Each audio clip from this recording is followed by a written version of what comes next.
नमस्कार, मैं हूं आपके साथ आशा सरमाल। आप देख रहे हैं जिके 24/7 का फेसबुक पेज और आपको बताते चले कि अब कांग्रेस पार्टी भी लगातार 370 का राग अलापती हुई नजर आ रही है। आज प्रेस कॉन्फ्रेंस की गई है और बाहर से प्रभारी भी जम्मू कश्मीर के दौरे पर पहुंचे हुए हैं। लेकिन किस तरह से आम जनता को लुभाने की कोशिश की जा रही है? सबसे पहले महंगाई को लेकर बातचीत की गई और उसके बाद धारा 370 को लेकर किस तरह से कड़ा रुख इख्तियार किया गया गुलाम अहमद मीर की तरफ से, इसी पर ज्यादा बातचीत करेंगे। सनम एजाज हमारे सहयोगी हमारे साथ जुड़ चुके हैं। सनम, जिस तरह से आज कांग्रेस पार्टी की तरफ से भी यहां पर 370 का राग अलापने की कोशिश की गई, क्या लगता है, क्या वजह? देखिए, साफ जाहिर है कांग्रेस के लिए जम्मू कश्मीर में 370 बहुत नेशनल लेवल पे अगर ना भी हो, लेकिन जम्मू कश्मीर में कांग्रेस जानती है कि 370 के साथ जुड़े हुए बहुत से लोग हैं और उन लोगों को साफ तौर पे उन्हें अपने साथ रखना है, कुछ करना है। और 370 की सियासत जो है, क्योंकि कांग्रेस कश्मीर में है, पीर पंचाल में है, जो उसके साथ साथ चिनाब वैली में है, तो ये सारे मामला जो देखते हुए कांग्रेस 370 के आसपास जरूर आएगी।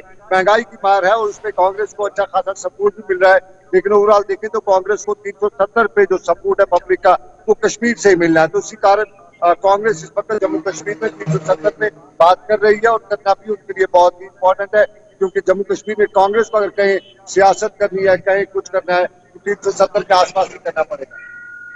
लेकिन सनम, यहां पर सवाल यह भी है कि एक तरफ पीडीपी पार्टी, अब दूसरी तरफ कांग्रेस भी खड़ी होती हुई नजर आ रही है। क्या लगता है कि कहीं ना कहीं आम जनता को बरगलाने की कोशिश हो रही है या फिर सियासी रोटियां सेकने की कोशिश की जा रही है?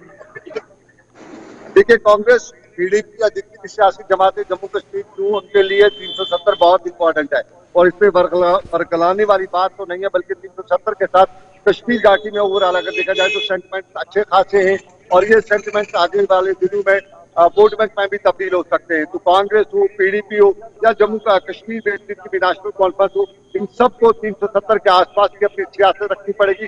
थोड़ा सा आपको बताता चलूं, जब ऑल पार्टी मीटिंग दिल्ली में हुई थी तो कुछ यहाँ पे देखा गया कि मुजफ्फर हुसैन बेग ने 370 का विरोध किया, तो उसके बाद मुजफ्फर हुसैन बेग को पार्टी से निकाला गया। तो ये है 370 का बेस कश्मीर में।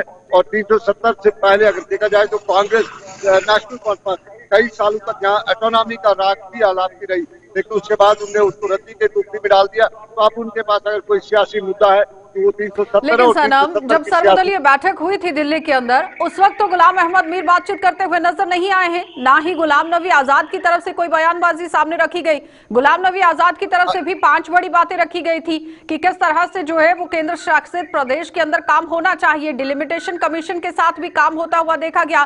कांग्रेस पार्टी की मुलाकात वहां पर भी हुई, लेकिन बगावती सुर सिर्फ और सिर्फ आज देखने को मिले हैं।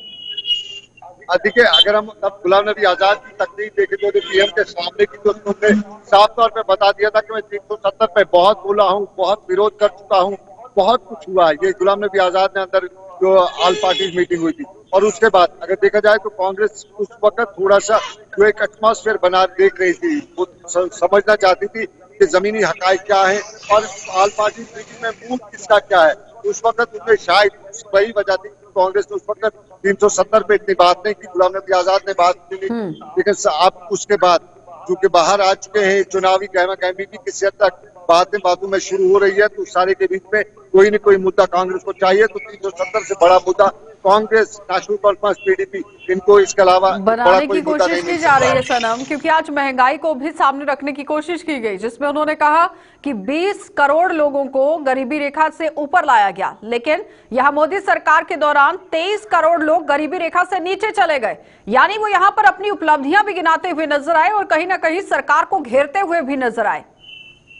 देखिए, साफ है कांग्रेस के लिए जरूरी है कि वो अपने विरोधी जो है, खासतौर पे बीजेपी उनका नेशनल लेवल पे बड़ा विरोधी है, तो नेशनल लेवल पे कांग्रेस चाहेगी कि वो किसी न किसी तरह से नीचा दिखाए और अपने आप का ग्राफ ऊंचा बढ़ाए। जिस तरह उन्होंने बताया मनमोहन सिंह की क़यादत वाली सरकार का हवाला दिया और ये भी बताया कि तब बहुत उपलब्धियां हुई थी, बहुत कुछ डेवलपमेंट हुई थी और इसमें सारा जो है पिछले 3 साल या पिछले जितने भी समय गुजरा है, इसमें आम लोगों को बहुत ज्यादा ही देना पड़ा है। तो ये एक वोट बैंक सियासत, कहीं ऐसा तो नहीं कि जिस तरह से पीडीपी पार्टी की तरफ से सियासत यहां पर चमकाने की कोशिश की जा रही है, बयानबाजी जम्मू के अंदर और सियासी फायदा कश्मीर के अंदर, उसी राह पर अब कांग्रेस पार्टी निकलती हुई नजर आ रही है?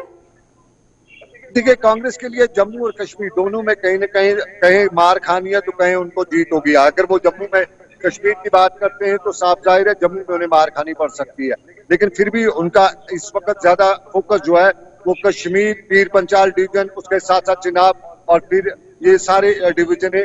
तो कांग्रेस चाहती है कि इन इलाकों में अपनी पकड़ बनाए रखे, तो इन इलाकों में पकड़ जब बनानी है तो उसको इन मुद्दों पे सियासत करनी ही पड़ेगी। चलिए, बहुत बहुत धन्यवाद सनम जुड़ने के लिए। तो फिलहाल आपने देखा कि सनम एजाज हमारे साथ जुड़े हुए थे, जो बता रहे हैं कि किस तरह से अब कांग्रेस भी अपनी सियासी रोटियां यहां पर सेकती हुई नजर आ रही है। लेकिन सवाल यहां पर यह है कि आप देखिए, कांग्रेस की तरफ से जब प्रेस कॉन्फ्रेंस यहां शुरू की गई है तो जाहिर तरीके से महंगाई को मुद्दा बनाया गया और महंगाई को लेकर हर बात यहां पर रखने की कोशिश की गई। साफ तरीके से बताया गया कि 200 शहरों में इस वक्त 100 के पार पेट्रोल जो है वो पहुंच चुका है। गरीबी रेखा के नीचे जो लोग थे उन्हें कांग्रेस की सरकार ने ऊपर लाया था, लेकिन नरेंद्र मोदी सरकार ने दोबारा से उन्हें नीचे ला दिया। अंतर्राष्ट्रीय स्तर पर किस तरह से हालात हैं वो भी यहां पर गिनाने की कोशिश हुई। लेकिन गुलाम अहमद मीर की अगर बात करें तो आज धारा 370 का अराग अलापते हुए नजर आए। और इतना ही नहीं, मीडिया को यह भी कहते हुए नजर आए कि अगर आप ऊंची आवाज में सुनना चाहते हैं तो मैं इससे भी ज्यादा ऊंची आवाज में बोलकर बता सकता हूं। लेकिन अब यहां पर सवाल यह बनता है कि जिस तरह से पीडीपी पार्टी धारा 370 को लेकर बात कर रही है, उसी नक्शे कदमों पर अब कांग्रेस उतरती हुई नजर आ रही है। कितना फायदा होगा ये आने वाला समय बताएगा। आप देखते रहिए JK24/7 न्यूज।